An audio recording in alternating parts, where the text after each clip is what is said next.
네, 친구들 오랜만이에요. 안녕하세요.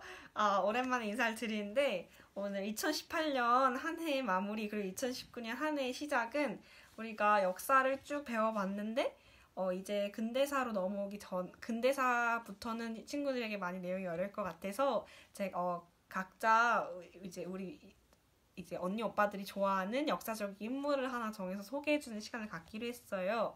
그래서 제가 갖고 온 인물은 윤동주라는 시인인데, 자, 이분이에요. 되게 잘생기셨죠? 이분이 윤동주 시인이라는 분인데, 이 윤동주 시인 많이 들어보셨겠지만, 어떤 분이시고, 어떤 일을 하셨고, 어떤 시를 썼는지 간략하게 말씀드리도록 할게요.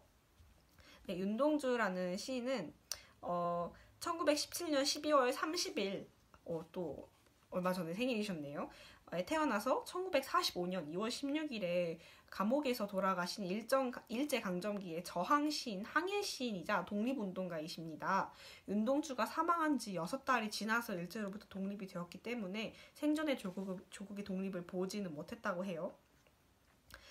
만주 국간도 명동촌 일대, 지금의 지린성, 역변, 조선족, 이런 주소까지는 알 필요 없지만 이런 곳에서 기독교 장로이자 소학교의 교사인 아버지 윤영석과 어머니 김용사의 7남매 중 장남으로 태어났다고 합니다. 명동촌이라는 거는 동쪽의 조선을 의미하는데요. 조선을 밝히는 마을이라는 뜻이에요. 만주에 위치해 있고요. 이 마을은 굉장히 항일 정신이 투철한 마을이라고 합니다. 그래서 윤동주도 거기 영향을 굉장히 많이 받았고요. 윤동주 시인은 유소년 시절 대부분을 만주에서 보냈기 때문에 윤동주의 시인은 만주나 북간도에 대한 묘사가 굉장히 많이 들어가 있습니다. 별해는 밤이 굉장히 대표적인 시이고요. 숭실중학교를 졸업하고 진로를 결정할 무렵에는 이제 문학에 관심이 많아서 문과로 진로를 정하기로 했다고 해요. 그래서 경성에 있는 연희전문대학교, 지금의 연세대학교 문과인데 연희대학교 진학을 희망하였는데 이제 부모님과의 마찰과 이제 진로에 대한 여러 가지 갈등 고생 끝에 할아버지의 중재로서 1938년 연희전문학교 문과에 진학 성공하게 됩니다.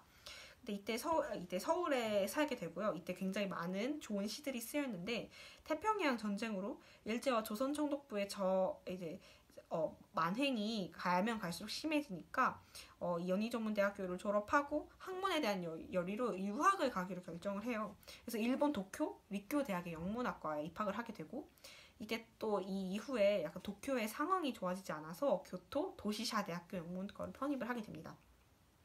근데 이때 일본에서 같이 유학을 하던 고종사촌 송몽규라는 분이 있어요. 이분과 함께 그러니까 교토에 있는 제교토 조선인 학생 민족주의 그룹 사건이라는 사건에 휘말리게 됩니다.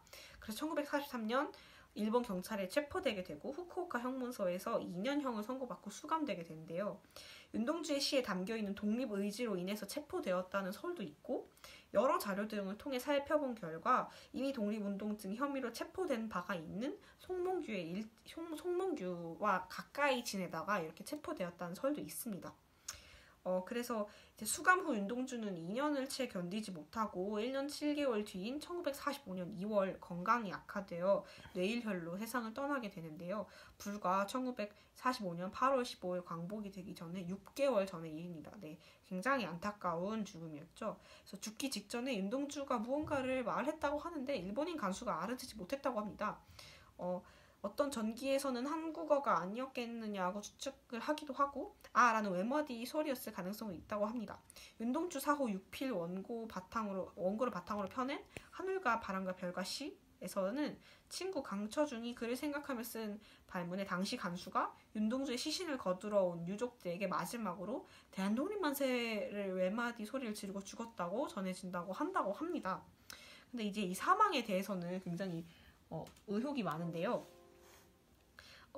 이제 윤영춘이라는 이제 윤동주의 가족분이 윤동주의 시신을 거두러 후쿠오카 교도소에 들렀을 때 당시 송몽규를 면회했는데 이 송몽규 씨가 동주와 나는 계속 주사를 맞고 있어요. 그 주사가 어떠한 주사인지는 모릅니다.